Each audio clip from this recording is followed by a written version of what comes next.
Farm Bureau, Southern Farm Bureau Life Insurance Company, and Goodness Grows in North Carolina. We're at the height of summer right now, and the corn is starting to hit the shelves in the grocery stores. Hi, I'm Chef Shirle, and I'm going to show you how to make a great corn and chickpea patty with a fruit salsa on the side. And first thing you're going to start with is 3 ears of fresh North Carolina corn. And you could use frozen if you'd like, but I really like the taste of the fresh corn best.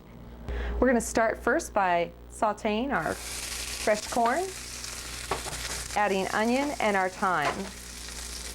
And we're going to saute this for about 2 minutes. Now you know these corn cakes must be good if I broke out my mother's 1973 food processor. I've already added my corn and onion mixture, and to that I'm going to add in my chickpeas and breadcrumbs, some cornmeal, and a little bit of pepper flakes, a couple pinches of salt, and then we are going to process this, pulsing it a couple times just to get it mixed up and not pureed.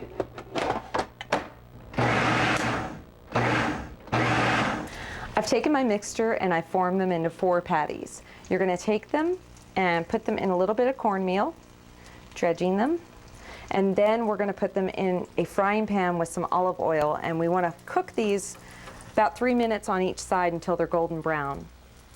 To go along with our corn cakes, we're going to make a fresh fruit salsa, and we're starting with homegrown cantaloupe and watermelon, and to that we're going to add some scallions and some red onions, some cilantro, 1 jalapeno diced up, pinch of salt, and our lime juice. And then we're going to stir this up or toss it, and the longer you let this set, the better.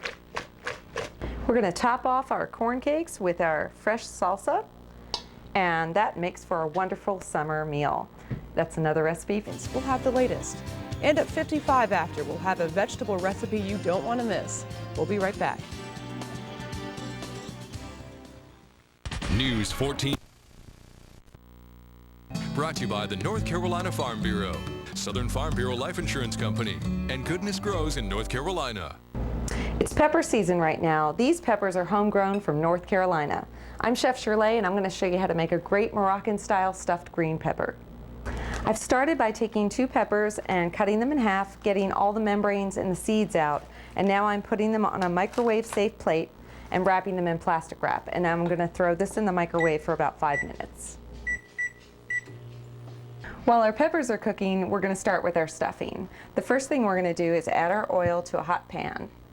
And we're going to add in our garlic. Get that sizzling. To that we're going to add our spices. And these are Middle Eastern, Mediterranean spices, our cumin, our cinnamon, and our turmeric. And we're just going to saute that up a little bit.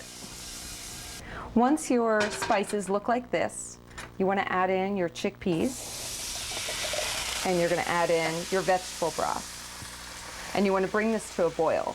Now, if you don't like chickpeas, you could use corn, hominy, or any other kind of white bean, and that would work just fine. Once our beans are boiling, you want to take this off of the heat, and you're going to add in your couscous. Give that a stir and let it sit for about 5 minutes. Okay, our peppers are done cooking in the microwave. These guys are crisp tender. They're not really soft and they're not really hard. They're just perfect. Our couscous and the chickpeas have been sitting for about 5 minutes because you need to let the couscous absorb all that liquid that was in the pan. So we're going to finish our stuffing by adding in our feta cheese and our mint. You can use fresh or dried. And also I'm going to add in some chutney, which is an Indian condiment you can find in any of the ethnic aisles of the grocery store. And we're just going to stir this up. We're going to finish these peppers off by stuffing them, and we're going to top them off with our chutney, and dinner is served. It couldn't be any easier than that.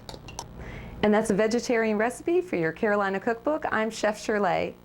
Carolina Farm Bureau, Southern Farm Bureau Life Insurance Company, and Goodness Grows in North Carolina. Hi, I'm Chef Shirle, and today I'm having a flashback about living in Baltimore, having to pick through all this crab meat to find all the shells. I lived in Baltimore for about 9 years, and while I was there, we had steamed crabs every summer. And what I would do with the leftover crabs that we had would be to make these wonderful crab cakes.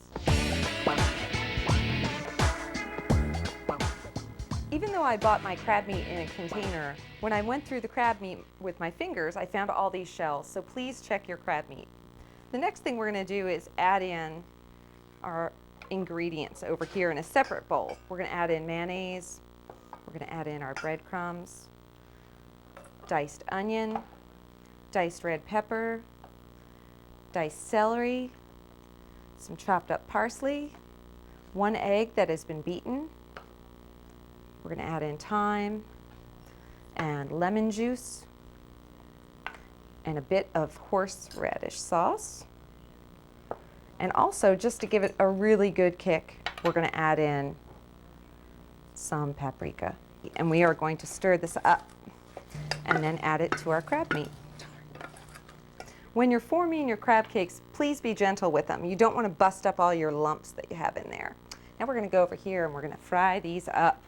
And I have a skillet that is already hot with oil, and you're going to gently lay these in here. We're going to cook them for about, say, 3 minutes on each side. When our crab cakes are done, we're going to put them on a bed of greens, and then we're going to bring them over here and make a peanut dressing for them. So we're going to add in our oil, some rice vinegar, brown sugar, peanut butter, some dry mustard, and some red pepper and garlic.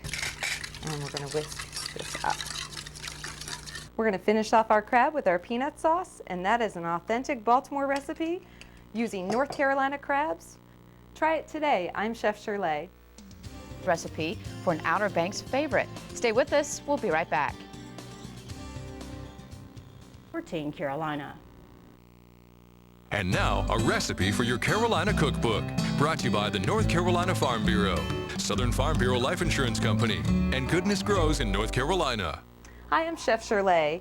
I love a good gumbo, but my husband's a vegetarian, so to remedy the situation, I love to make this easy, simple, one-pot vegetarian gumbo.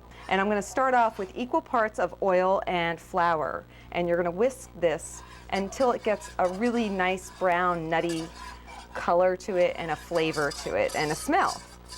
Now, what's going to take this gumbo from Louisiana to North Carolina are all the great North Carolina vegetables I'm using. Okra and the peppers, the red and green, you can find those at the farmer's market right now. Also, I'm using onions, celery, and garlic. And if you want to make this really super easy, all you have to do is to buy frozen. And we're just going to add this in and saute this up, all these veggies, for about 5 minutes. Now you can see that the okra is getting a little bit slimy, but that's okay because it's a natural thickening agent within the okra itself. Now I am going to use faux meat alternative sausage and chicken for my husband. Now you can use regular chicken breast if you want. You could use regular pork sausage if you want. If you want to cut calories, try using a lean turkey sausage. That would be great in this. And we are just going to add this in. Now to finish off the gumbo, we're going to add in our Cajun flavors. We have some thyme and some red pepper and a little bit more black pepper, some salt, and we're going to incorporate this in first before adding our wet ingredients, which are going to be our diced tomatoes, and I'm using green pepper and onion just to add a little extra flavor to it, and our veggie broth. And you want to just stir this up, and it's going to get really thick and wonderful smelling. Now I've let this cook for about 5 to 10 minutes, and everything is smelling great. Now this will get better the next day, or if you let it sit in the fridge, next day it is so much better. I've used white rice here. Now you can make this super easy by using boil in the bag rice, which takes about 10 minutes, or you can use brown rice if you're feeling super healthy, which takes about 30 minutes to cook. And that's another recipe for your Carolina Cookbook. Try it today. I'm Chef Shirle. We'll tell you what this means for North Carolina. Then at 55 after, we'll have a healthy squash recipe you don't want to miss. We'll be right back. For your Carolina Cookbook, brought to you by the North Carolina Farm Bureau, Southern Farm Bureau Life Insurance Company, and Goodness Grows in North Carolina. Hey, have you been wondering what to do with all the butternut squash that's on the shelves in the grocery store right now? Hi, I'm Chef Shirle, and I'm going to show you how to make a wonderful soup and salad using North Carolina butternut squash. I've cut my squash in half, and now I'm going to scoop out all of these seeds. We're going to then place it in a baking dish, and this is the interesting part. We're going to drizzle this with honey, and we're going to add a bit of salt and pepper, and then we're going to place it in a 350-degree oven for about an hour until it's soft. While the squash is cooking in the oven, we're going to start sauteing up our vegetables. And we're going to add in our celery, onion, carrots, and some garlic, and a bit of salt and pepper. That'll release a lot of the juice out of these vegetables, and we're going to saute these for about 5 minutes. When your vegetables look like this, you're going to start taking them out, just half of them, and we're going to set these aside. And by now, our squash should be done in the oven. So we're going to take this out and start scooping out all of this wonderful butternut squash. And now we're going to add in our vegetable stock and some milk. And then we're going to use a stick mixer, and we're going to puree this up. Now, you can use a regular food processor, but it is much safer to use one of these gadgets than it is that. To finish our soup, we're going to add in our vegetables that we had set aside and stir this in, and that is that simple. I mean, it is easy. Now we're going to go over here and we're going to make our fruited vinaigrette. And you can use any kind of jam or preserves that you would like. Our mustard, red wine vinegar, some salt, a bit of pepper, and our olive oil, and then we're going to whisk this all up. To finish up our salad, we're going to take our vinaigrette and we're going to put it on our greens, and you should use any kind of North Carolina greens you can find. And then we're going to plate up our soup. And if you can't find butternut squash soup, feel free to use acorn or turban squash in the fall. And this is a perfect meal. And that's another recipe for your Carolina Cookbook. Try it today. I'm Chef Shirle.